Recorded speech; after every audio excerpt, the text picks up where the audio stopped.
Good evening, everyone. It is Sunday, October 10th, and I just wanted to give a summary of the previous podcast, which contained 34 minutes of weather. I'm going to try to get this done in 5 minutes, 15 minutes max. On the weather map, the most significant thing that's taking place right now is a low pressure system that has dived from the northwest, or actually this low pressure system was part of a piece of energy that when it reached the Rockies split into two. One of them became a strong storm system that moved up into North Dakota and brought a severe weather outbreak yesterday.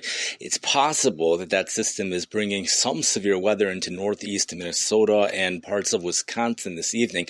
But a more significant storm system, which also came out of this piece of energy, has moved into the southern Colorado area or into Kansas. The southeast part of this storm system is where we have this severe weather outbreak. Oklahoma really is the center of all of this severe weather. There's a tornado watch in effect until 10 o'clock p.m. for much of Oklahoma and north central Texas, also some parts of southeast Kansas and southwest Missouri and western Arkansas also have a very good chance of seeing severe weather. The highest chance for tornadoes are going to be this evening, and then the most damaging part of these storms is going to it's going to change over to damaging winds as we go through the night. There's a good chance that these thunderstorms, which are hit and miss right now, are going to develop into a squall line later on tonight, bringing damaging winds up to 80 miles per hour, possibly even 90 miles per hour in some locations. Flash flood watch is also in effect for parts of Oklahoma where very heavy downpours is expected, and that could cause flash flooding. On the other hand, only 1 to 2 inches of widespread rain is expected over there, which is heavy rain, but the flash flooding will likely be a result of rainfall accumulations that are higher than 1 to 2 inches.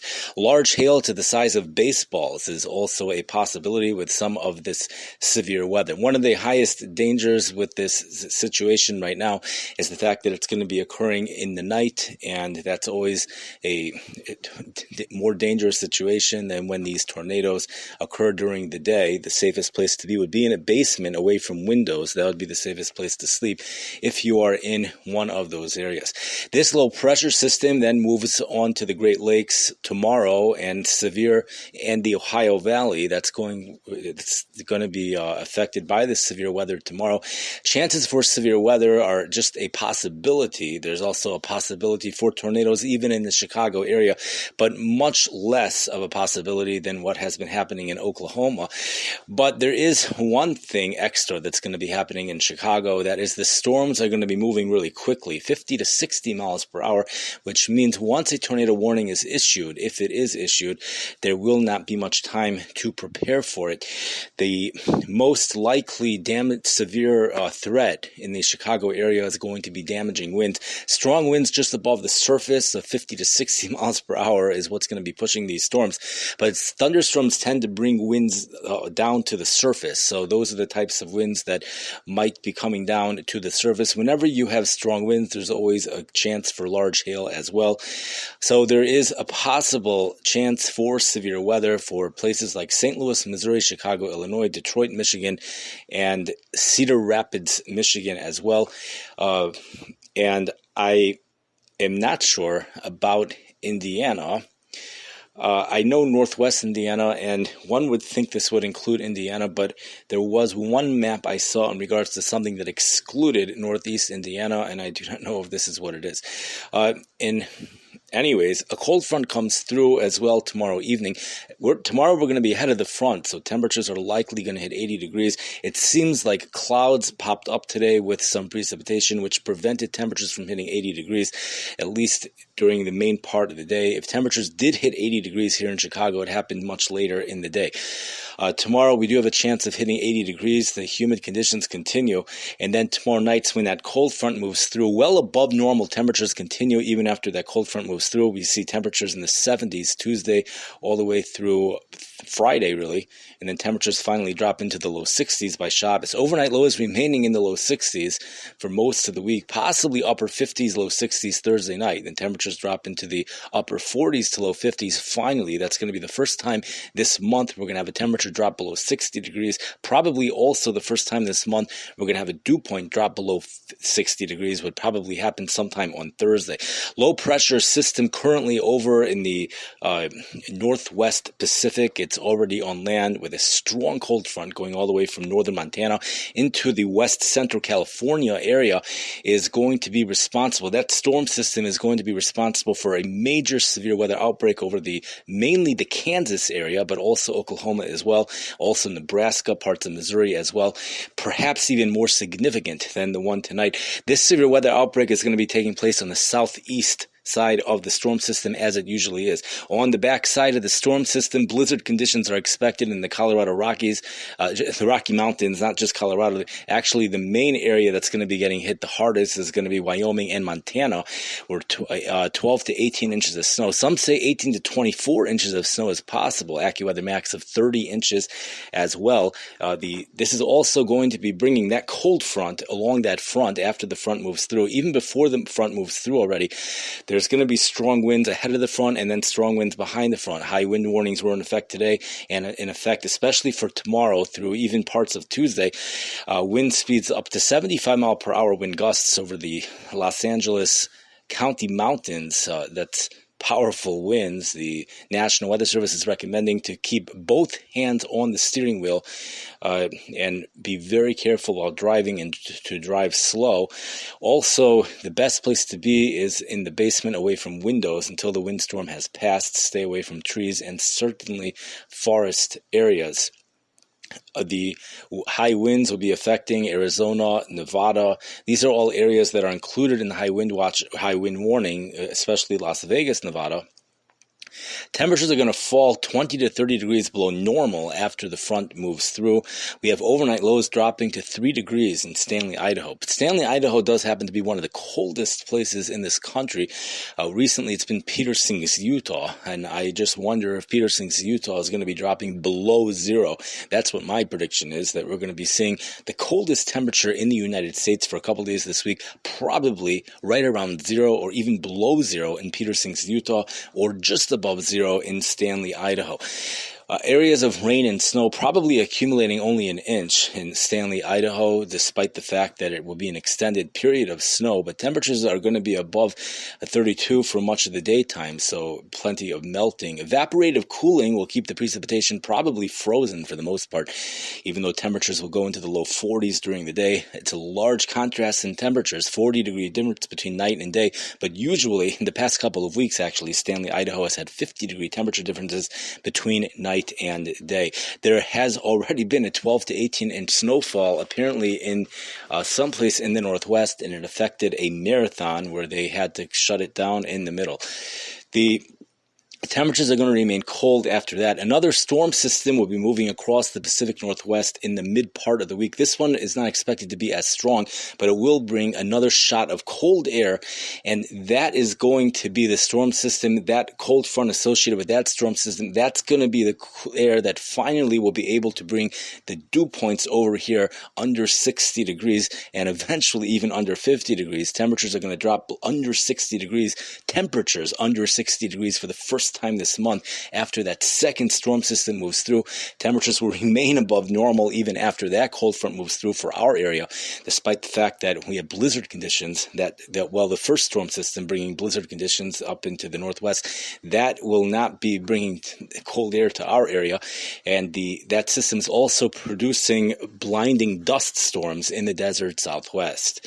Dust storms also can cause air quality issues and breathing issues if precautions are not taken. There's a low pressure system that may turn into a tropical storm, but it's really unlikely at this point. That's off the coast of North Carolina, moving really slow. 2 to 4 inches of rain expected in North Carolina. Any area along the East Coast will have a possibility of coastal flooding from Miami all the way up to Boston. I'm not sure what happens north of Boston, but the areas which have a coastal flood warning are Delaware and New Jersey. Those areas, people people are advised not to park their car in flood-prone locations for an extended period because floodwaters 1 to 2 feet above ground level could happen at any time. In fact, that is what's expected. We have that system is being produced by moisture from the Gulf of Mexico and obviously also Atlantic Ocean moisture. The cold front that moves through will eventually move through Louisiana as well. Usually that means we'll bring an end to the thunderstorms, but Pacific moisture headed into this to the southern areas of Louisiana is going to continue the chance for thunderstorms. I would imagine the Pacific moisture is coming from the Gulf of California where the water temperatures are much higher. The Gulf of Mexico probably is not going to be involved in this, probably because the winds are just not going to be off of the Gulf of Mexico, but eventually I'm sure the Gulf of Mexico will be responsible once again for bringing thunderstorms, especially once Tuesday's low pressure system approaches the area. We have on some amazing heat that has been occurring in Rio Grande Village, Texas, 107 degrees yesterday. Temperatures expected to have a high of 102 degrees today and tomorrow. Heat indices of 110 degrees, despite the low angle of the sun and the shortened days this time of the year. It's as if it's mid-July in Rio Grande Village, Texas. Yesterday, 6 p.m., the entire state of Oklahoma, looking at about 200 cities, all had temperatures in the 90s except for maybe 6 cities. 2 of them had temperatures in the upper 80s. The other 4 had temperatures in the low hundreds, mostly in northwest Oklahoma, but one city had a temperature of 100 degrees in southwest Oklahoma. Freedom, Oklahoma, the name of the town is called Freedom, had a temperature of 102 degrees. Coldest temperature in the United States yesterday was 9 degrees that took place in the city in California. So we're certainly headed towards the winter season. Mid-October to mid-November, perhaps even all of October and all of November, but certainly the last week of October and the first week of November is a secondary severe weather season. So it's not just spring and for northern areas even summer, but there is a second severe weather season that pops up around now, especially as we head. It's going to intensify as we go into the last week of October and the first week of November. There's reason to believe that that's when it reaches its peak in intensity.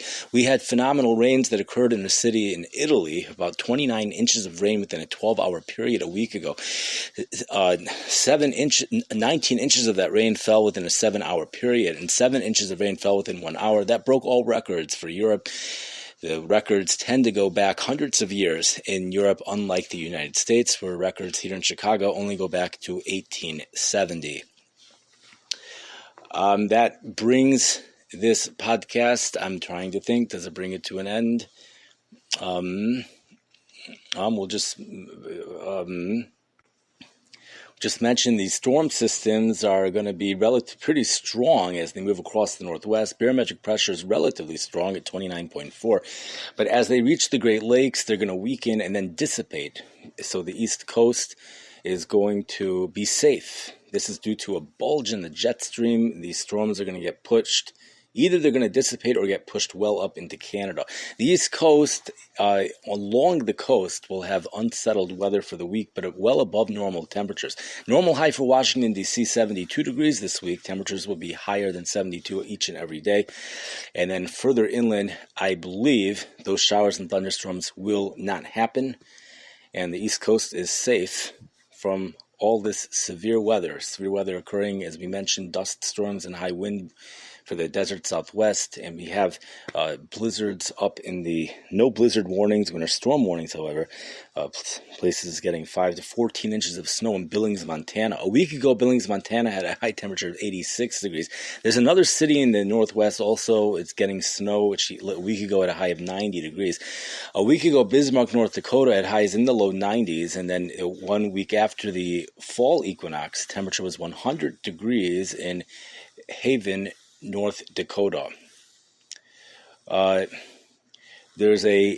Today the chance for severe weather in Oklahoma, well, it's already happening, but the chance on the 1 to 5 scale is a 4. It seems like Category 1 is a 10% chance of severe weather within a 25-mile radius, or it's more like 10, possibly means 10% coverage, and then 2 means 20%, give or take 5%, 3 means 30%, give or take 5%, 4 means 40%, give or take 5%, and then it's possible on Tuesday, it's either going to be at a 4, 4 or possibly even a 5. But that severe weather outbreak is going to go further north than the one today. It's going to also cover a larger area. It will include parts of Nebraska, Kansas City, Missouri as well, Omaha, Nebraska, and I don't know about Iowa, but St. Louis, Missouri was not on the chart. High temperatures, St. Louis, mid-80s to low 90s for today, earlier today, and then tomorrow as well. But again, dew points remain in the 60s, which is unprecedented. We're in the midst of an unprecedented consistency when it comes to the humidity. This has never happened in the month of October since records go back into the 1870s for here in Chicago. The dew points have been 60 degrees or higher. Temperatures have been above 60 degrees. 60 degrees. We've not dropped under 60 degrees, as mentioned before, since the beginning of October. Just imagine last week we had overnight lows low to mid-60s. Some of the days had high temperatures upper 60s, just 3 to 5 degrees difference between night and day. And then we have a city, Woolsdrift, South Africa, where the dew point's 22 degrees. Overnight lows also in the low 60s, but daytime highs are going up to 110 degrees later on this week. That brings this podcast to an end. Thank you for listening. Hope you enjoyed, and we kept this down to 16 minutes. Have a good night. Have a great week.